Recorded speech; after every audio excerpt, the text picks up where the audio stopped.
Hi, I'm here with Michelle Micken. She's my mother and she's also an English high school teacher. She's going to be answering some of these questions for me because although she is my mother, we do have different cultural backgrounds and whatnot. So, first question. Oh, and she also knows she is being recorded. First question. How is your race evident in your life? Well, that's an interesting question in light of the last couple of weeks. Obviously, my race allows me a privilege not afforded to people of other races and cultures. So, um, it's like a glaring spotlight right now, that privilege that I have. That also goes into my next question. What benefits do you have in this country because of your race? All of them. I benefit from everything. Except for the fact that I'm female. And so, being, I've been discriminated against based on my gender in my job, in the workplace. Um, but overall, I still have that privilege that goes far beyond the privilege of most who are male and female in other races. So, um, mostly those gender disparities are minuscule compared to my privileges. Okay. Also, you mentioned obviously you're female, but my next question has to do with your gender, and is it something you think about on a daily basis? Yes, especially lately as I go into leadership. Um, as a woman, I've learned that there are several things that are troubling, and that is that, my accessibility to leadership is minimal. I teach in a very small rural community. Um, in addition, I'm outspoken. I'm a right fighter, and rather than being seen as, you know, somebody, strong like a male colleague would, I'm considered loudmouth and, brassy. I don't know my place. So angry, those are terms in most recent history as I try to get into leadership positions that are walls for me or create walls for me. Yeah. What about your social class? Is it evident in your life and how? If you don't mind me asking. Absolutely. I am the white mother of all minority children. My husband, is black. So, I grew up in Chicago, very middle class, in an era where, um, pre NAFTA, when jobs were good and unions were strong. And my life now is a direct benefit of that. And then I moved to rural Northeast Georgia, where I see something far worse than what I thought poor was growing up. And it's quite devastating. But my social class certainly has given me a leg up with regard to the successes I have. I agree. And that also answers another question is how has your social class affected your life experiences? Um, well, I had money. I don't know, I never knew what it felt like to run out of toilet paper or have my lights cut off. Growing up, as a single parent, post union busting, low wages, there were times, unfortunately, the lights did get cut off, and I had to borrow money to get them put back on. And it's a different era. I've it, at the time I've switched to a different social class. My previous social structure had changed, had been altered. Thankfully that's on an upswing now. But for a long period of time, again, you see that disparity from when I lived in Chicago to when I became a single parent in Northeast rural Georgia. It's devastating. Yeah. Now moving on to your ethnicity and nationality. How did you learn about your ethnicity and nationality? I don't know. It was always ingrained in my childhood. My mother spoke Czech. My grandmother spoke Czech. Everything we did around us was very, our culture was ingrained in it. When I was, very little, maybe starting at the age of 3 or 4, I belonged to a Polish social club. They were called the Polish Falcons, and you literally wore the little dress like the little German girls wore, and we learned polkas and our food, pork dumplings and sauerkraut, and vogeleni, and everything, every part of my ethnicity, culture, and heritage were ingrained in my everyday life. So, and my parents really were both the same. Mm-hmm. My mom was half Polish, half Czech. My dad was half Czech, and then the other half was a little bit Irish, Scottish, German. So, all of that was a part of my everyday life. How have ethnicity and nationality affected your educational and social experiences? Educational, I'm not entirely sure, except for the fact that I do feel like I was exposed to external groups, obviously. So I do feel that, there's more wisdom in place there. At the same time, growing up in Chicago, it's the most segregated city based on race. So I was also very ignorant to that. But as far as how it's affected me, it really has. I mean, I have the fortunate pleasure of being able to trace my family tree, Mm-hmm. or the fortunate pleasure tracing my family tree, and reaching out.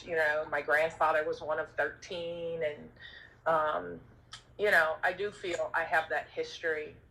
But aside from that, I don't really. I had some exposure to a second language. Yeah.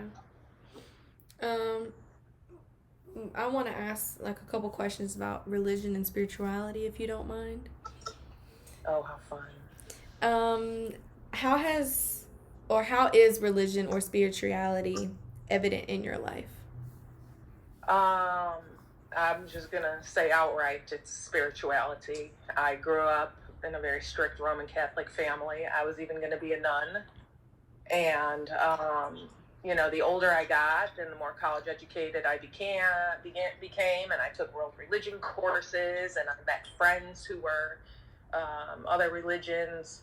And mostly when I moved here, I would say the hypocrisy of Christianity with regard to race was troubling, and so I walked away from religion altogether. I do believe in a higher power. I don't know what that is or what that means, but I think when I walked away from religion, I became a better person. Being a spiritual person made me more empathetic and kind, and as a teacher, it's made me a better teacher too. So it affects me greatly, actually. Okay. Is your religion a dominant entity in this country? Yeah, Catholic religion has over 1 billion followers, slowly dwindling, but Catholicism and Islam are the two largest, and that too was a big part of my culture growing up. So it had a huge effect on me, and I'm glad I changed for the better. Yeah. Now, your geographic location, how is your location of where you are evident in your life, or where you were as well? It has been quite a dramatic shift, like I mentioned earlier, being from Chicago and moving to a small rural community in northeast Georgia. It has a huge impact on me because I bring with me that open-mindedness, that very I hate to use the term liberal because I think it gets abused too frequently, but a progressive mindset. I like change, and it's really difficult for me to enjoy that in a community that is so steeped in tradition. Mm-hmm. And secrecy, and we lack transparency. As an English teacher, I compare it to like Southern Gothic literature. That dark kind of that steadfastness to tradition, and it's a little troubling. I've had a hard time adjusting, but I love the people, obviously, or I still wouldn't be here. It's interesting. Mm-hmm. Nothing else. What values do you consider typical of the region where you currently live? Kind of going along with the traditional and things like that. Well, I like the community, the idea of community, not the community itself, like the people, but the idea of community, how people all come together, when somebody's sick or they have cancer, or, I always found it interesting how people wave to each other when they're driving past each other in the road. I mean, that would be a very uncomfortable thing in Chicago. People bringing food to your door if a family member gets sick or dies, or, I love that concept of community. But like I said, the strange traditionalism is it's kind of scary to me, actually. But I think we're a microcosm of the entire world right now, and I do see change coming. I don't know if it'll come as swiftly as we see it happening in other places, but I believe it's coming, so I look forward to it. Good answer. Now your age. You don't have to tell us how old you are, but how is age evident in your life? Well, I'll be 50 in July, and it's very evident because I'm more mature. The way I look at raising my family, I'm more patient. As far as my job is concerned, I went into teaching. I've wanted to be a teacher since I was 4 because I loved teaching. I just wanted to be a teacher. I wanted to write on the board. I wanted to teach a curriculum. And now social justice is my focus. Actual educating young people is my focus. And I do that obviously through literature and, various other resources in the classroom. So, it's no longer about being able to say I'm a teacher and having my own classroom. It's about genuinely wanting to educate people who I'm going to rely on in years to come to change the world, so it's really, it's maturity in all aspects, I would say. Yeah. So that kind of also clicks with the other question I was going to ask about age, it being a factor. Do you think it will influence, or how does your age play a role in influencing what you teach and how you teach and just your teaching in general? Well, a lot of the things I teach now are controversial.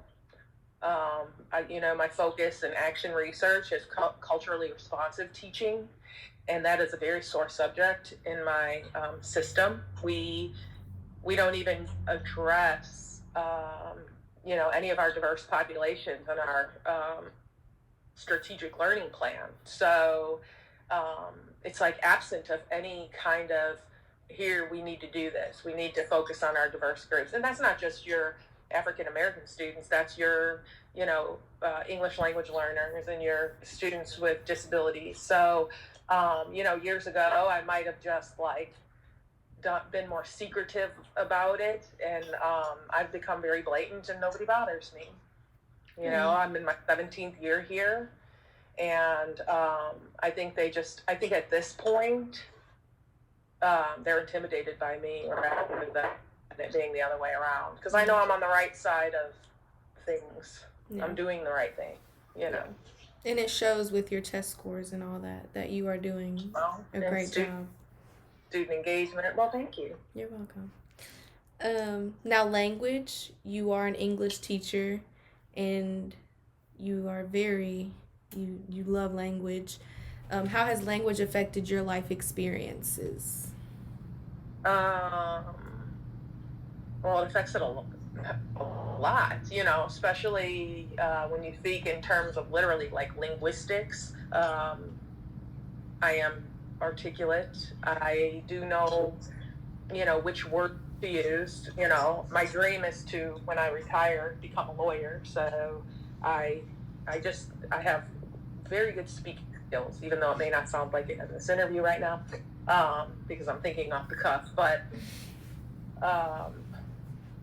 it's always been a great benefit to me, but it also has opened my eyes to, again, I hate going back to it, students who are, where there's implicit bias from teachers because students say, use Black dialect, very intelligent students who should, I don't have that kind of, I never have that type of discrimination, put it that way. So, um, I feel like language and, again, especially linguistics is important. Yeah. Define the best way you communicate with others, whether it be over the phone, face to face, interacting with someone. Like, what's your best way you communicate with others? Hand signs. Well, I'm a good talker, but I also wear my emotions on my face, and I don't have a very good poker face. So, for instance, if I'm meeting with my principal and I'm angry with him or discouraged, It's going to show. I'll smile and say my words, and he can tell I'm really, like, I can't hide it. So I do prefer to talk on the phone or through messaging, and a lot of that also has to do with accountability, depending on who I'm talking to.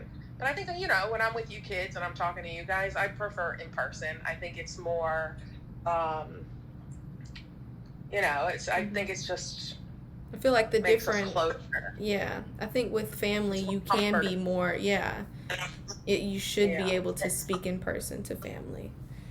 And I am long distance from my family, so talking on the phone is important. But professionally, I prefer, it written. Yeah. Last thing I want to talk to you about is literacy. Is literacy something you think about on a daily basis? Every day. What about it? I think literacy is the absolute key to probably everything, from diversity to equity to culturally responsive teaching to human dignity, decency, respect, understanding. I absolutely believe wholeheartedly that literacy is the key to a lot of healing.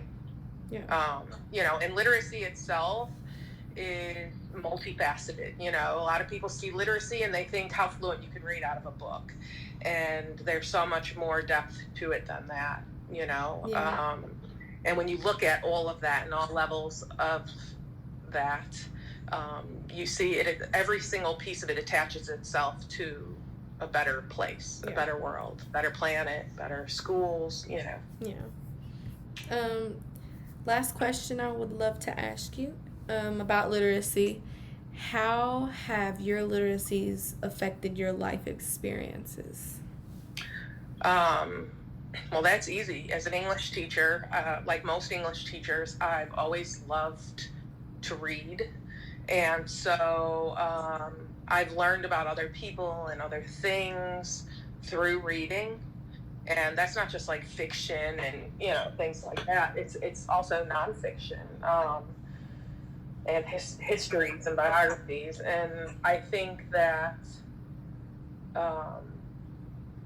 you just become a more learned person. You just do. I don't know how being literate in all aspects doesn't make you a better person. You have to. It's forced on you. Yeah. As a human being. So it's always been a central part of my life. It's why I am who I am now. It's from reading even young adult literature, like, it's a constant learning thing. Dear Martin, The Hate You Give, the Tiffany Jackson novels. It's just constant learning. You evolve as a human being, a better human being. Yeah. Well, I loved all your answers, and thank you for tuning in with me. Thank you for answering them. And you're welcome. Thank you for choosing me to interview. Of course.